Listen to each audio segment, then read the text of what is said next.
Welcome to another installment of the Voyage of Mephibosheth. In this recording, we will read chapters 5, 6, and 7, as they are all shorter chapters. Once again, this is brought to you by me, the author, Matthew Salinardi.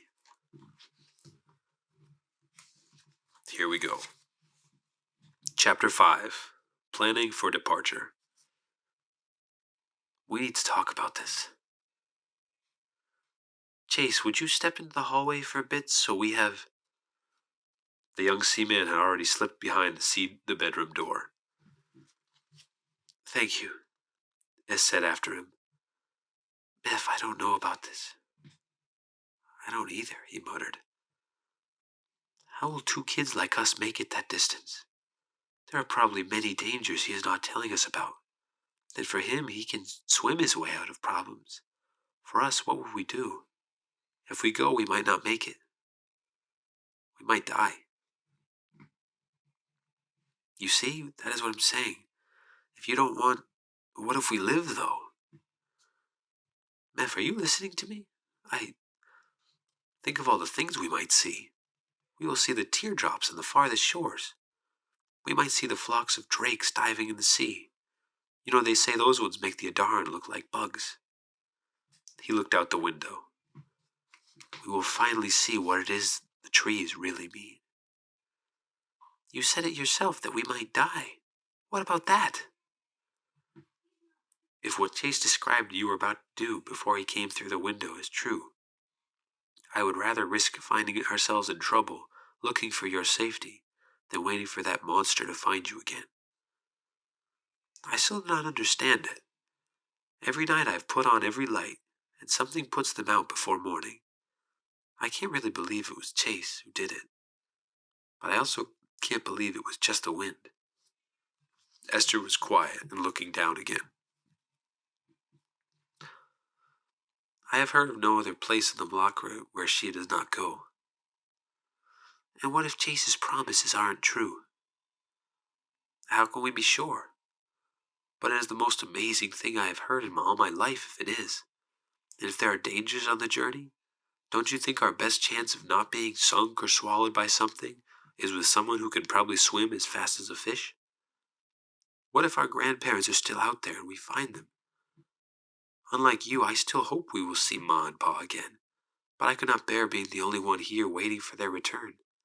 If they return, they will want to see you. I do not know what would happen if they don't. You are being hunted, and I don't have anything more important to do than to help you find safety. I wish you wouldn't say she's just hunting me, Esther said defensively, then redirected. But what about the house? We'll close it up. It will still be here when we return. The gardens? The Hamates and the Adaran? I will open up all the doors for the animals. They can come back if they want to get out of the rain. They have always found most of their own food. As for the garden, it will probably get wild in half a year. It will be like it was never here. But we will take as much as we can carry from the pantry. And tomorrow we will spend the day gathering from the cracklenut trees. We should have 2 or 3 weeks of provision from those at least. Then we can really do this. Meph smiled and whispered, Yes. And his sister did not quite smile, but smirked, saying, Let's go get Chase.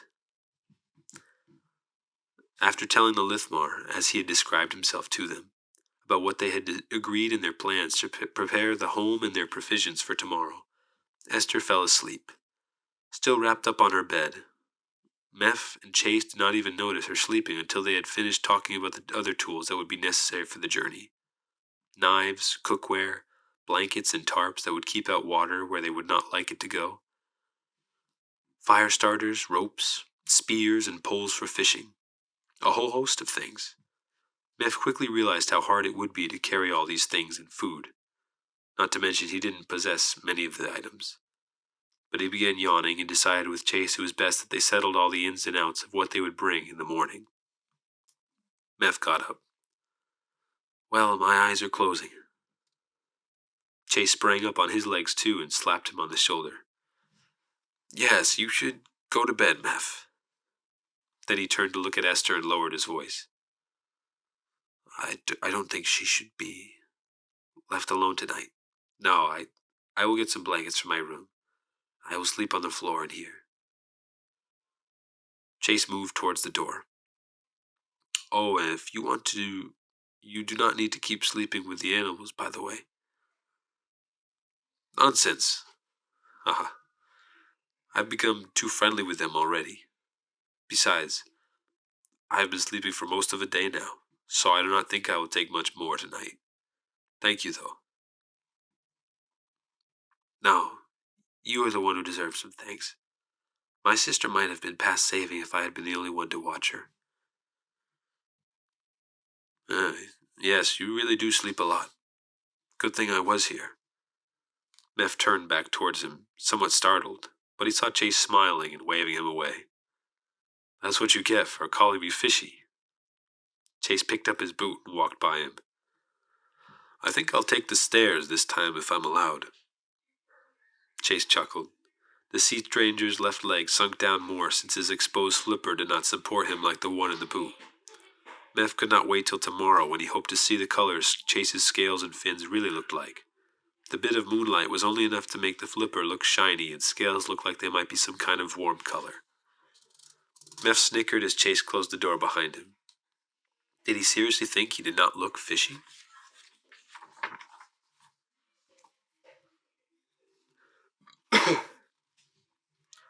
A gentle nudging on his shoulder woke Meph from a sleep about as sturdy as a log.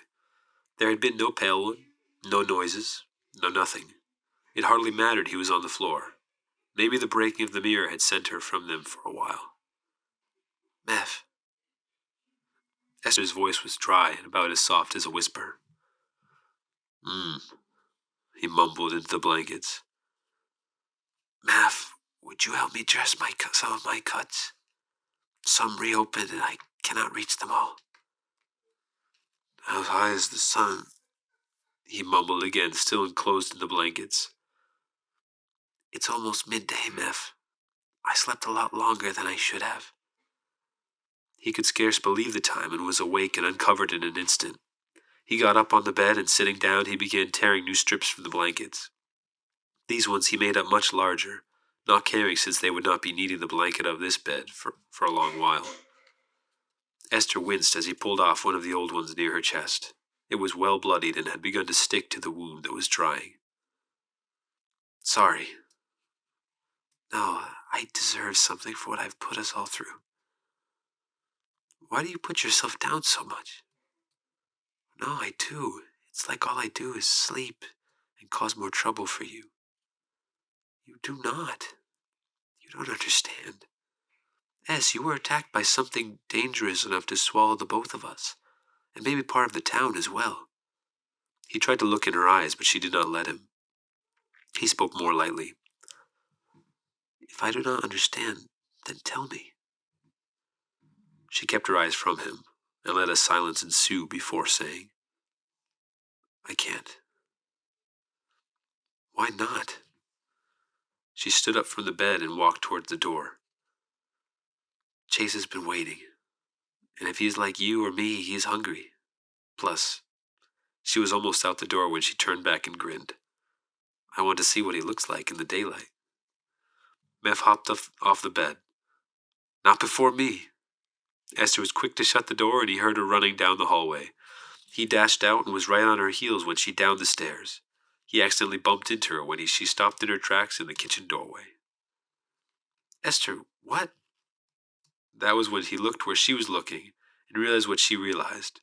On the stones of the kitchen floor were 4 big sacks filled to the brims with crackle nuts, and the Lithmar, who was fully robed and booted, with none of his scales or fins showing like they had hoped, starting to tie the top of one. He saw them, straightened up and put his arms out. Well, good morning. His chest bounced a little as he chuckled lightly. I should not say anything since I was sleeping all the whole day, but I certainly could say a few things. I was just going to see if you wanted... Esther trailed off, still shocked. How could we ever thank you? This must have taken all night. Would you like any breakfast? Esther's head was tilted and her voice was like a cooing. Well, yes, I would love some, but you don't need to. I thought it was the least I could do. Meph was wandering around the sacks. He scooped a handful of the large nuts up, then let them roll back down, make a satisfying click-clock noise as they fell. S hates harvesting the crackle nuts. You don't know the favor you've done for me. She would have spent most of the day moaning, and that's if we had only taken one day to get it all done. She doesn't like being on ladders. Esther was already rustling around the dishes, setting a board for herself and getting some spices in a bowl ready. She grabbed the basket she used for gathering eggs and slipped out the kitchen again, humming to herself. Oh, I see. Well, she needn't worry about it. Meph chuckled to himself. Chase just didn't know, nor would he ever likely know, the magnitude of Esther's dislike of ladders, unless he were to see the way she was caught on one, or all the things she was willing to do to not have a job involving ladders. There was the distant sound of squawking, and in a flash she was back, poking her head around the doorway with a smile on her face. Theodorin laid an egg. She proffered it as the rest of her body slinked around the corner. This will be for you, Chase. I'll make it for you hot, and with a bowl of crackle nuts I will roast. Meph, would you grab enough pulp fruit and sour grass so each of us can have a hot cup or two? Why, of course. As he was about to leave, he stole back a look at Chase as Esther was trying to nudge and bump him towards a chair. Then he stole outside into the fierce heat. More than others, he was used to it, but it was still nice to be in the cool house. He picked a generous handful of sour grass from the raised stone planters on the patio, and he went back over to the pulp fruit vines where he kept a few unpicked for just this purpose. Then he picked a few Volianas. Some of the flowers were purple, others magenta, orange, and red, but they would add a certain bite to the hot cup he was making for them. Just before he was about to return inside, he slipped under the overhang where he kept his seeds and other gardening stores, and grabbed the few handfuls of strip seeds from the seed bag. After all, if they were leaving all this, why not enjoy it while they had it? So he put it all in the bowl and went back in. Esther already had the stove alight and the crackle nuts in their dry roast. She readied a small pot with salted water and put it to boil for egg. Meph got a pot a bit larger and filled his also.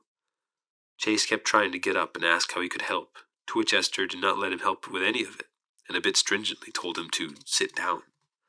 The first thing Meph did was cut each pulp fruit in quarters and plopped them in the heating water.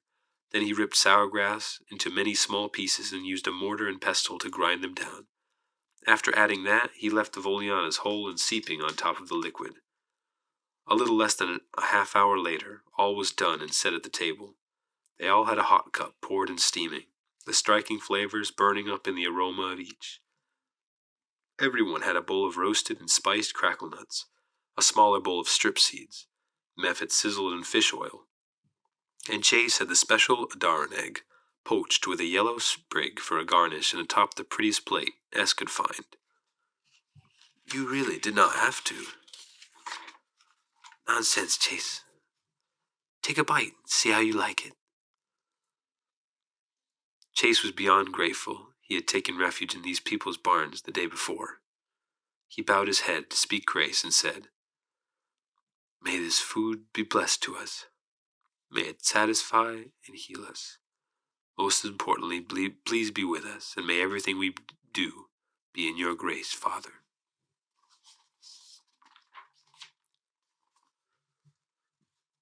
On to Chapter 6.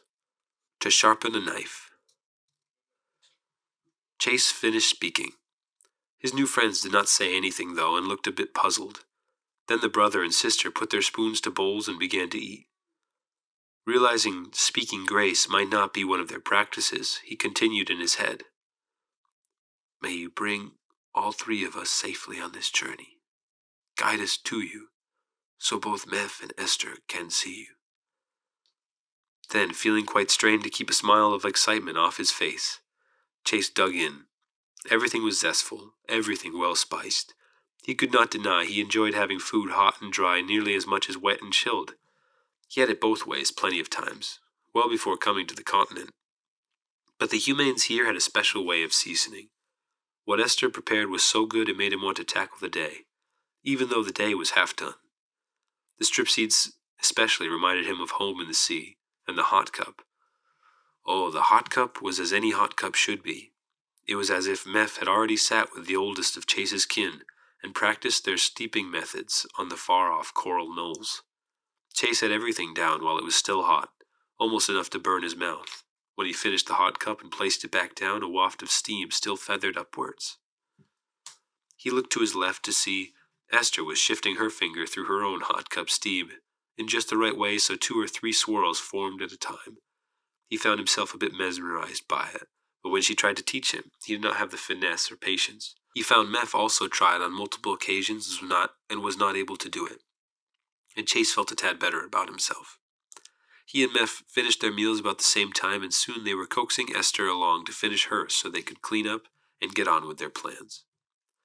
After all was set in order in the kitchen, each of the 3 went their separate ways to prepare all the belongings they would take with them. Chase had very little to gather to his belt and his traveling satchel for cause of all the supplies he had gone through and lost in his days on the run. In truth, he was still on the run, and it was getting some concern he had been in one place too long. But he also had hope that if the children were still looking for him, they might have blown right past his location by now and were on a chase to who knows where. Other than the pulp fruits he discovered in the tool room, which he promptly added to his satchel, Chase only needed to pick up his things and bring them down and out of the barn. Judging he had plenty of time ahead of the others, he decided to sit on the ledge of the loft and to do the dreaded chore of sharpening his knife. On a trip they were about to set on, he would surely need it. Chase brought the stone out and put the blade across it, trying to go steady, trying to go even with the slant and the curve of the blade, and when he went once, he went again. Then he went again, and again, and again, and did he mention again? He went on, and it probably wasn't that long, but to him it seemed like a lifetime, and it got to a point where all his mind could think of was rocks and blades and slants, and at last he could stand no more. He got up and tested the sharpness with his finger to find it was only an iota sharper than before, and one side was uneven to the other. But he harumphed and thought that would have to do. In a moment or two, all his things were in hand. He was out and letting the door stay open behind him for the animals, and to his surprise, both Meph and Esther were coming out the house door with satchels of their own. "You mean you both are all ready?" To this they looked at each other and both nodded, although their packs looked even lighter than his. But he said no more on it. Since he had some extra space in his bag, he volunteered to take something extra. After a few minutes of talking amongst themselves, it was decided he would take the rest of the strip seeds, some aletos, spices, and a few other trinkets. Just as Chase was turning back into the house to make sure there was not another important thing they could take, he saw Meph start walking down the little path to the road. "Wait, where are you going, Meph?" The other boy turned around. "To go fetch a price for those crackle nuts you picked." "I suppose you could sell them here, but you would get a finer price by the shore. Aren't we going to take them with us?" "Those humongous sacks? I do not doubt the price would be a load better, but how would we ever be able to carry them so far?" Chase just smiled. "You've never asked the Hamites for help, have you?" "The Hamites?" Esther asked, and the siblings' expressions told Chase they had not a clue. "Come and see." Chase slipped his satchel off and his gloves too, and walked towards where 2 of the Hamites were grazing near the edge of the woods. The other 3 were either sleeping or trying to do it on the grass and leafy ground. Typical habits. He called out to them. Not with a voice that makes a sound, not like the voice you use to sing or talk with humans, but a deeper voice composed by weaving emotions and memories and feelings of things and tossing them into the air. A voice that was not impeded if it was under the sea, nor if you were to forget how to pronounce a syllable or two. This type of voice was like how a baby could cry one way or laugh in three others, and somehow everyone could get a sense of how it feels. But this voice was better, because it was even easier to get through what you needed to say, and it could be understood like anything complex, and nearly every creature in the world could comprehend it. To put what Chase said in words, though, it would have gone something like this. "Hello, you quiet eaters. What are you doing so long in bed? Come away from lazy lumbering. Let no more time be spent in slumber. Spare your help in time, and feast of bright tree spool blooms will come." Chase could not be sure if they had caught the entire gist of what he had conveyed. Some animals were smarter than others, but the Hamites stirred at his call. He reached for them and they let him pet them with his bare hand. "What are you waiting back there for? Come over and hop on." Esther walked forward cautiously, but Meph ran to the barn without word or warning. By the time Esther had treaded over, Meph was in and out, carrying a wood rod with a metal piece on the end and a smile on his face. With the rod he gave a sturdy rub to each of the Hamites all over, and if they had been sleepy before, now they were whinnying and ready to go. Chase laughed. "You see? We can take every one of these crackle nuts, and more if we need. You just need to find me some rope and some blankets so their backs don't get scratched." They both bolted off, and Chase fetched the crackle nut sacks. In no time they all had their personal belongings, and 4 sacks of crackle nuts on 2 of the Hamites. They were mounted on the other 3. Since Chase best knew how to guide the animals, he was encouraged to lead the little caravan, and in no more than 30 treads down the grass they ceased to be at home and were now on the dawn of their travels.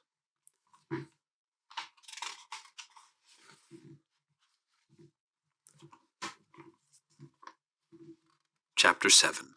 A Trail of Tree Spool Flowers. The Hamites did not often like to run, but they took care of the walking, so Meph, Esther, and Chase could spend the time going through what games they knew, talking over the plans, and simply sitting at ease to admire all there was to see as they passed it by. Whenever they were close enough to bushes or low-lying trees, Chase would grab a different greenery he thought the Hamites might like. The other 2 followed suit, so it ended up that the animals ate and walked and enjoyed treats they otherwise could not have reached. All agreed to bypass the towns and populated routes as they were riding. It was not that the Hamites would have any problem, but people of the continent were not accustomed to seeing Hamites used to ride and carry loads, and there was no telling what people could do. It was all the better. Chase had promised a feast of tree spool blossoms to the Hamites. Not only did he know where a massive run of the grapevines was, but all tree spool grows straight out of the waves of the sea, and what better way to find their root? Since they had begun so late, they made it to the great rocks the tree spool grew over, but not much farther than that. Their camp was made in a patch of field right next to the rocks. Meph used some stones to base their fire in and protect from gusts of wind, while Chase and Esther gathered wood. By the time they had returned with their second armful from a nearby tree copse, Meph had the fire, and as the dusk was slowly waning, Esther seasoned and put a pot of crackle nuts to roast. In the hour or so before the meal was ready, enough wood was gathered and the camp was finished. They enjoyed that dinner before the red, orange, and pinkish colors of sunset fully dissipated into the night. Each had their sleeping arrangements rolled out. Chase still could not say he was unwary of fires, though he acknowledged they had their uses. He laid down just on the edge of where he could still feel the heat. He hoped it would be just close enough to dissuade creatures from sniffing or having little nasties crawling all over him. He had spent enough nights without a fire to know the unpleasant feeling of all the treasures of nature deciding they simply needed to investigate and make him a sleeping mat. That got him thinking about the ones who had been pursuing him. They must have given up by now. What if they hadn't, though? What if they were not the only danger on his tail, or there was something waiting ahead? Chase tried not to worry, but he couldn't think of a way to put the concerns out of his head. Everything was beginning so perfect to bring his new friends to the crystalline city, but were the humans as ready as he hoped they were? Suddenly, Meph's whisper interrupted his thoughts. "Chase." He could see the soft rising and falling of Esther's back, and he too whispered as not to wake her. "Yeah, Meph." I wanted to ask you about what you did earlier with the Hamites. Chase turned onto his side. Oh, I wanted to say, and before I say anything, let me tell you, I will not judge you if you do, but do you use magic to do what you do? Chase sputtered. By it all, what do you mean by that? What do you think I am? A warlock or something? I told you I will not judge you. Magic. If I was using it, I would hope someone would judge me, at least a little. I've never touched the stuff in my whole life. I didn't mean to accuse you. Well, I guess I should really work on my first impressions I give people. He heard Meph let out a small chuckle as well, and Chase smiled. You really thought that about me? Don't you know what that stuff is? It's magic. Who can understand what magic is and how it works? I just saw you were doing things that I had never thought could be done, and I could reason out no other explanation for it other than it was magic. Feeling like he was starting to understand, Chase now used his other voice, the one which nearly touched straight to the soul. He used it in the lightest way possible, so light that if Esther had been able to sense it, it probably would have seemed more like a voice in her dreams. Is this what you thought was magic? Meph's mouth hung open. Then he lifted his finger out of his blankets and pointed. That is it again. How did you do that? With that voice he continued. This is the way I have always spoken. When you are in the sea, the way I reach out to you now can pass through wave or current. You speak with your feelings, and everything can understand. Even the plants. Neff turned onto his back. The voice you have reminded me of the way I hear them. I almost did not start on the road, because I thought this whole thing burning within me might have all been a hoax. I listened, or sensed more, to you that is, and I realized even the way you reached out is not the same as theirs. So what is it really like then? The song of the plants. For a moment the humane boy tilted his head to study Chase, hesitant before he replied. Fainter. It's deeper too, though. I just can't put words to it. For the trees sometimes it is mournful. It sounds like a hard thing to listen to. They both now were on their backs, looking up in a star-full sky, and Meph said, It's almost terrible, and what? And I cannot find anything worth listening to more. I feel like I could listen to it as many days as I have, but I cannot keep still where I am without knowing more. So this is the real reason you are going with me? I think it's why both of us are. We couldn't stay as we were. Chase smiled, but he kept his smile to himself. Although it was excitement for Meph, he did not think the other boy would quite understand if he tried to tell him. He managed to keep his excitement pent up as he only let out, I think you will find out more. Where we are going? In the city, yes, to the king, Emmanuel. Someday I would like you to know the song. Chase's eyes were beginning to close. Then he said sleepily, I might. Chase would have thought that was the end of what they would say to each other for the night, but then Meph asked something else which set Chase's arms and fins a chill. You seemed serious a few moments ago when you asked me if I know what magic is. Is that because you do? In the dark, Chase's eyes were suddenly wide open. This was not something he wanted to talk about, not something he wished to remember, especially not the kind of place he wanted a conversation to lead. Certainly not at this time of night. He tried to make an exit, make it quick. Oh, just from a lot of stories by my parents. You're wary of it only because of stories? Only because of stories I was told. Kids' things. The lie tasted too sickly sweet in his mouth barely after he had whispered it, and he regretted it. Somehow he could not get the courage to own up to it, though. He did not like where the conversation could go, and he did not like to think of the things it would make him think. Soon Meph had let it go, and they were both drifting like flotsam off to sleep. In between waking and dreaming, Chase had a sight in his head of him and the brother and sister much like that, like flotsam off to sea. In the end, flotsam had no idea where it was going, and there was no telling if it would escape the clutches of some hands working evil or magic on bone-riddled shores.